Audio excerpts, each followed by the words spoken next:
छूट जीतो कैला रंगदारी रे घर चढ़ के मारबो बरियारी रे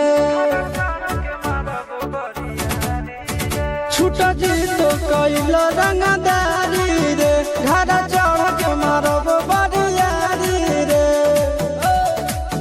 तोरा बापू के न तोरा दादा के चिन्हबो बेटा सब गोली मारबो ताएगो गिनबो तोरा बापू के न तोरा दादा के चिन्हबो बेटा सब गोली मारबो ताएगो गिनबो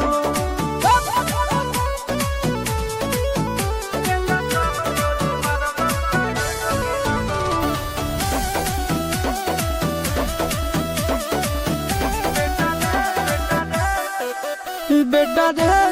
काटा से ठोक देबो चिमनी के भाठा में झोंक देबो देखबो कवन बाबू बचैतौ तोरा प्रशासन के गाड़ी भी रोक देबो बेटा जी सुनो बेटा रे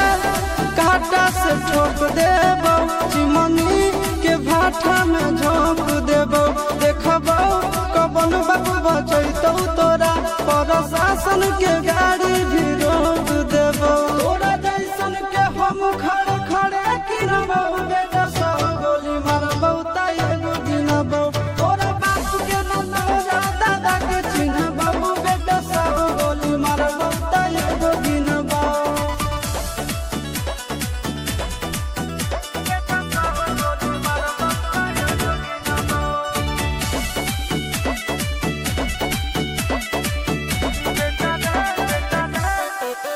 बेटा रे दौड़ा के बाजार में मारबो गोली तोर कपार में रंगदारी जे करभी बिहार में गड़ देबो गंगा जी किनार में इतना मार पड़तो न बेटा बेटा रे दौड़ा के बाजार में मारबो गोली तोर कपार में रंगदारी जे करभी बिहार में गड़ देबो गंगा जी किनार में कहो चिंटू आशीष के कारण सुनबो बेटा सब गोली मारबो ताएगो गिनबो तोरा बाप के न तोरा दादा के चिन्हबो बेटा सब गोली मारबो ताएगो गिनबो मारत मारत पिछुआरा लाल कर दे बेटा ध्यान से बाप इधर है।